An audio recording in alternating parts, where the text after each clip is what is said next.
রহমান রাহিম। আমরা গত ফ্যাসিস্ট সরকার আওয়ামী লীগ, ছাত্রলীগ, যুবলীগ, স্বেচ্ছাসেবক লীগ সহ তাদের সাংখ্যপঙ্গ যে সকল দল আছে তাদের বিরুদ্ধে আজকে আমাদের অবস্থান দেশে শান্তিপূর্ণ বজায় রাখার অবস্থান। আমাদের আজকের অবস্থান হচ্ছে 5B জনগণের জান মাল নিরাপত্তা নিশ্চিত করার অবস্থান। আজকে অবস্থান হচ্ছে ফ্যাসিস্ট যেন আবার দেশে ফিরে না আসতে পারে অবস্থান। আমরা চাই 5B মানুষ শান্তিপ্রিয় মানুষ, সবসময় শান্তি থাকতে চাই। দীর্ঘ 15 বছর যারা দুর্নীতি করেছে, 5Bকে অস্থিতিশীল করার পরিবেশ চেষ্টা করেছে, আমরা তাদের বিরুদ্ধে 5B জনগণকে সহায়তা করতে চাই।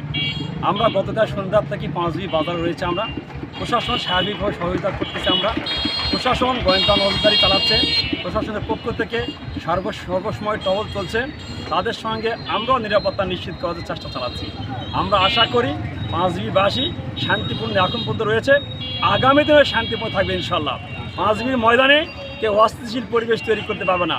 5Bতে আমরা কোনো প্রকারে অন্যায় এবং অপ্রীতিকর ঘটনা ঘটাতে দিব না ইনশাল্লাহ। প্রশাসন যদি চেষ্টা করে 5Bর ময়দান সামনের দিনে শান্তিপূর্ণ হতে বাধ্য।